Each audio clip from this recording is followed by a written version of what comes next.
ভারতের জাতীয় লোকসভা নির্বাচনের 7 দফার ভোটের আর বাকি 3 দফা। চতুর্থ দফায় ভোট পড়েছে আগের 3 দফার তুলনায় একটু বেশি। 4 দফার গড় ভোট 62%। তবে বিজেপির শক্ত ঘাঁটি বলে পরিচিত 15টি রাজ্যের গড় ভোট পড়েছে আরও কম। এছাড়া বিজেপির বিরুদ্ধে বিভিন্ন সামাজিক যোগাযোগ মাধ্যমগুলোতে নানা ইস্যু প্রকাশ্যে আসায় বেশ কয়েকটি রাজ্যে ভালো ভোটের আশা করা হলেও ভোটের হাওয়া ঘুরে যেতে পারে বলেও আশঙ্কা করা হচ্ছে।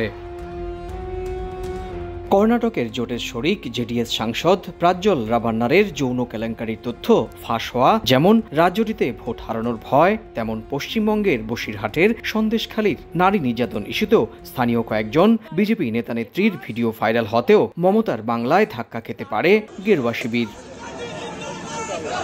এছাড়াও উত্তরপ্রদেশে ইন্ডিয়া জোটের শরিকদের সমঝোতার কারণে সেখানে বিজেপি বিরোধী লড়াই জমেছে বলেও মনে করা হচ্ছে।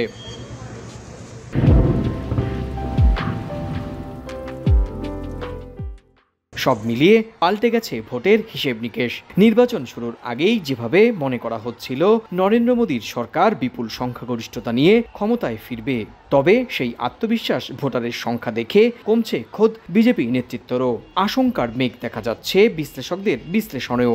আগামী 5 বছর একটি শক্তিশালী সরকার থাকবে কিনা কিংবা দুর্বল কোনো জোট সরকার গড়বে কিনা, সে সরকার এলে ভারতের অর্থনীতি সমৃদ্ধ হবে নাকি দুর্বল হবে চলছে এমন বিশ্লেষণও।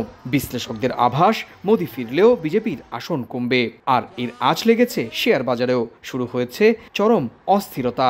গত কয়েকদিনে 10 লাখ কোটি টাকারও বেশি বিনিয়োগ খুইয়েছেন লগ্নিকারীরা। এই অবস্থা চলতে থাকলে ভারতের শেয়ার বাজার পতনের রেকর্ড ছুঁয়ে ফেলবে বলেও আশঙ্কা করছেন সংশ্লিষ্ট বিশ্লেষকরা।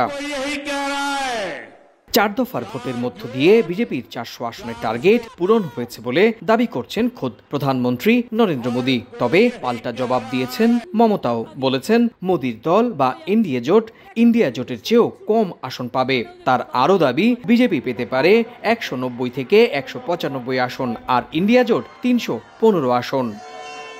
সুব্রত আচার্য, সময় সংবাদ, ভারত।